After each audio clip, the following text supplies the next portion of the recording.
Okay, నమస్కారం. శ్రీవేడు తారీఖున జరగనున్న ఖమ్మం, వరంగల్, నల్గొండ జిల్లాల శాసనమండలి పట్టభద్రుల నియోజకవర్గ బీఆర్ఎస్ పార్టీ ప్రచారం బాగా జరుగుతుంది. పట్టభద్రులైన ఓటర్లు ఎక్కడికి వెళ్ళి కలిసినా తప్పకుండా బీఆర్ఎస్ పార్టీ అభ్యర్థి రాకేష్ రెడ్డిని ఓటేస్తామని,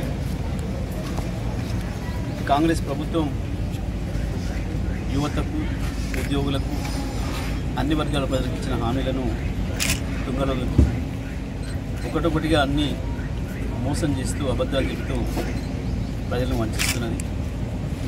ఉద్యోగుల విషయంలో ఇచ్చిన ఒక్క హామీ నెరవేర్చలేదు, నిరుద్యోగుల విషయంలో ఇచ్చిన హామీలు నెరవేర్చలేదు, ఇస్తున్న నోటిఫికేషన్ల విషయంలో ఇంతవరకు చేర్చలేదు.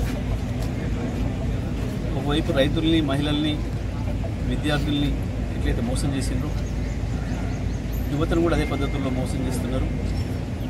పెన్షన్దారులను కూడా మోసం చేస్తున్నారు, రిటైర్డ్ ఉద్యోగస్తులు కూడా మోసం చేస్తున్నారు అని చెప్పి చాలా ఆగ్రహం ఓటర్లందరూ కూడా తప్పకుండా బీఆర్ఎస్ అభ్యర్థి తరఫున ప్రచారానికి వెళ్ళిన బీఆర్ఎస్ పార్టీ కార్యకర్తలందరూ కూడా స్వాగతించి వారే ముందు చెప్తున్నారు అన్నీ కూడా ఈ ప్రభుత్వం చేసిన మోసం.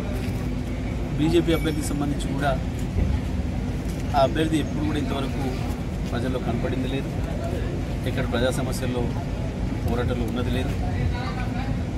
కేవలం ఎన్నికల నాడు పూర్తి చేయడానికి తప్ప ఆయన ఎప్పుడు కూడా ప్రజలకు పడేది కాదు, ఆయన ప్రజల కొరకు పనిచేసింది కాదు. కాంగ్రెస్ పార్టీ అభ్యర్థి ఈ రకంగా నేను ప్రశ్నించే గొంతును అని చెప్పి గత ఎన్నికల్లో యువతను ఆకట్టుకున్నాడు. ఇప్పుడు ప్రభుత్వం తరఫున నిలబడి అదే యువతను మళ్ళీ మోసం చేస్తున్నాడు.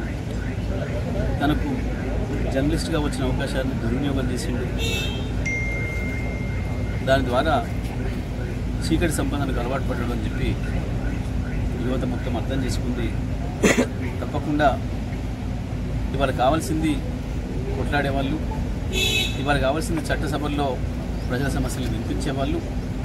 అందుకే మరి బీఆర్ఎస్ పార్టీ అభ్యర్థి ఉన్నత చదువుకొని యువకుడైన అభ్యర్థి అన్ని వర్గాల సమస్యలు తెలిసినవాడు కాబట్టి తప్పకుండా ఆయన గెలిపించుకోవడం ద్వారానే మా సమస్యలన్నీ మేము శాసనమండలిలో వినిపించడానికి, మా తరఫున పోరాటం చేయడానికి అవకాశం వస్తుంది అని చెప్పి భావిస్తున్నారు. తప్పకుండా బీఆర్ఎస్ పార్టీ అభ్యర్థి రాకేష్ రెడ్డి గెలుపు ఖాయం.